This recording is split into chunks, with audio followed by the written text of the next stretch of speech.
Salutations les fighters, il y a quelques jours en Angleterre, un jeune Britannique a mis KO son adversaire en seulement 3 secondes. Alors la vidéo va être courte, c'est pour ça que je vous ai trouvé d'autres extraits de KO qui ont été mis en seulement quelques secondes, histoire de faire durer un peu la vidéo et que vous puissiez voir que ce n'est pas arrivé qu'une seule fois. Et là en fait, quand on regarde cette vidéo, si je me mets à la place de celui qui a mis le KO, bah c'est la grande satisfaction parce que tu dis que t'as même pas eu besoin de te fatiguer finalement, t'as même pas utilisé ton cardio, voilà, t'es arrivé, 2-3 mouvements, boum, le mec qui tombe par terre, t'es même pas courbaturé, t'es même pas blessé. Voilà, c'est un sentiment de puissance énorme, la foule t'acclame, ça fait monter ta réputation.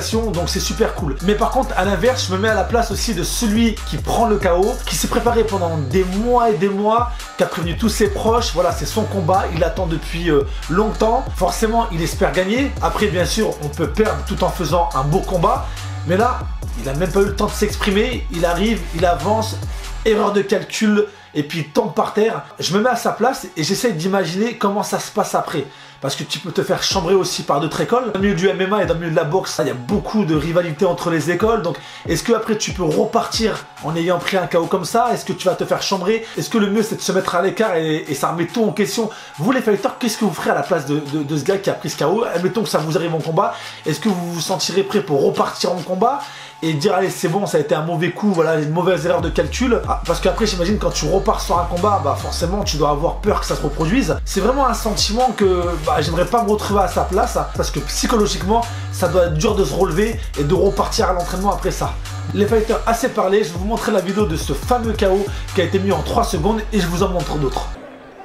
Allez, c'est parti, on commence avec cette première vidéo. Il s'agit d'un combat de MMA qui a eu lieu au Royaume-Uni. Un KO qui va être infligé en seulement 3 secondes. Préparez-vous parce que ça va aller très vite. Si vous êtes sensible à ce style d'image, eh ben, je vous invite à passer cette vidéo. C'est parti.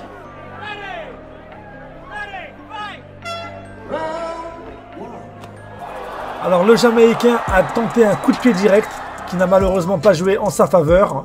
Le Britannique s'est reculé et est venu avec un crochet. Il a tenté derrière un percute. Et comme je vous disais en début de vidéo, voilà, certains fighters ne peuvent pas s'empêcher de mettre en avant leur sentiment de puissance.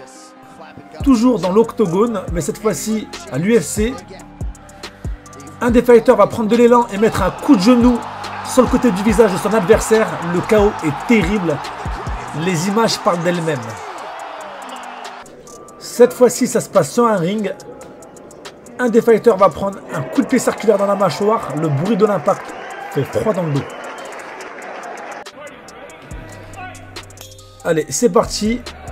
C'est pareil, le combat va être très court. Et là, on a un coup de pied suivi d'un déséquilibre. Et il se jette sur son adversaire pour être sûr qu'il ne se relève pas.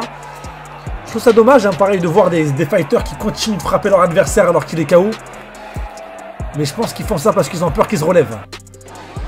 Alors oui, même dans les arts martiaux, il y a des KO qui viennent très rapidement. Et là, aucune utilité à venir frapper son adversaire au sol. C'est pas l'esprit des arts martiaux, même si les règles ne le permettent pas. Et c'est déjà fini. Il y a quelques mois, j'ai sorti sur ma chaîne une vidéo où on voit un maître en kung fu qui combat un fighter qui fait du muay thai. Vous avez été nombreux à réagir, vous avez vraiment aimé cette vidéo. Il y a un combat retour, vous êtes nombreux aussi à me le demander. Ça arrive très prochainement. En attendant les fighters, n'hésitez pas à mettre un pouce bleu pour me montrer que vous me soutenez. Abonnez-vous si ce n'est pas encore fait. N'hésitez pas aussi à laisser votre avis dans les commentaires sur chacune de mes vidéos. C'était Steel Fight. À bientôt les fighters.